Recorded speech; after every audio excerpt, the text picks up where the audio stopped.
Tuwape pole kwa kupata sare kwenye mchezo wa ugenini dhidi ya Azam FC. Inshallah tushapoa, nashukuru sana.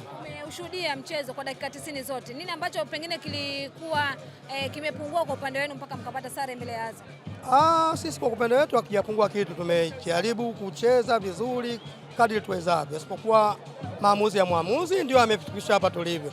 Nadhani nimeshuhudia nyinyi waandishi wa habari penalti mbili clear kabisa ambazo zimesababishwa, moja goli la kule, moja la huku. Lakini refa amemeza clean. Tena akiwepo hapa kwenye sita tukio linatokea. Nadhani wenyewe penalti mbili clear kabisa. Yaani ameua move za zaidi kabisa mwamuzi. Lakini waamuzi wao ndio walipo wacheza kwa maamuzi. Kwa sababu kama mahali mwamuzi anakuja anafungiwa. Akishafungiwa faida gani itapatikana?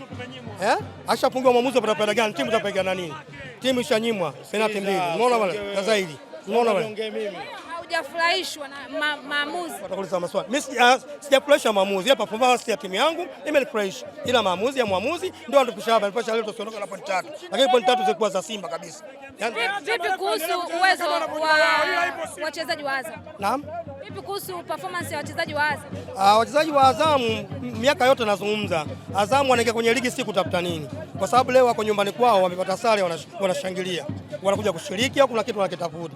Performance ya Azam ya kawaida sana. Kwa sababu ni timu ambayo yeye ishajua nafasi yake. Kama sio ya pili, ya tatu, ya nne. Yaani yeye mtu akushiriki kwenye ligi sio kwenye kutafuta kitu. Akitafuta kitu labda kombe la Mapinduzi au kombe la Muungano. Lakini kombe la ligi ya Tanzania bara Azam hana chake. Mpaka sasa hivi timu ishajitenga mafuta na maji. Mtu wa pili na wa kwanza wale wanashindana, wakubwa wa Kariakoo ndio watapata nafasi ya kwanza na ya pili. Lakini Azam hana chake. Mmepata mechi ambayo yenye hadhi ya kiingilio ambacho mmekitumia.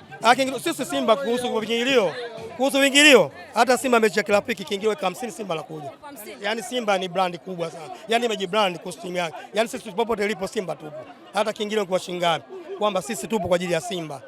Tupo kwa ajili ya Simba, kiingilio chetu kimeenda kihalali kabisa. Naomba nimsaidie. Matokeo haya yamekuwa ni furaha kwa wapinzani wenu, ambapo baada ya kupata sare mmedondosha alama 2 na maana gap linakuwa pointi 3 tena na sio moja. Kwenye hili pengine unalizungumzaje kama shabiki? Wasifurahi, ligi bado mbichi kwa sababu yeye ana pointi 3.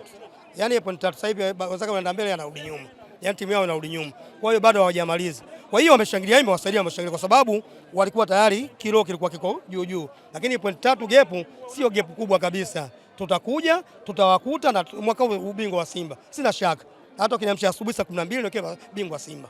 Imani. Yaani sio imani. Yaani sio imani labda ile imani kama vile unaamini kwamba Mungu yupo. Yaani imani kwamba Simba inafanya kazi vizuri. Wanajituma. Yaani natuma kwamba Simba hii ndio maana imetutoa huko tuliko. Wengine tumetoka Chanika, tumetoka mkoani kuipata image. Wametunyima tulaza Azam kutuwekea katika hiki kiwanja kidogo kidogo. Lakini leo shughuli ilikuwa iwe pale kwa Mkapa, wallahi. Hii shughuli leo ungefurahi. Kila mtu angefurahi. Yaani Pasaka ingekuwa nzuri Pasaka. Lakini Mkapa na sio hapa, lakini uwanja wa Azam unajulikana nini? Yaani watu wengi wamekosa starehe. Yaani Simba starehe yao sio kuangalia kwa TV. Simba starehe kuja uwanjani. Sizungumzii kwamba tumekuja hapa kwa sababu hapa kuna kitu tumepungua. Yaani sisi tumekuja hapa kwa sababu tumekuja. Yaani kuna watu wamekosa fursa ya kuja kuangalia sikukuu.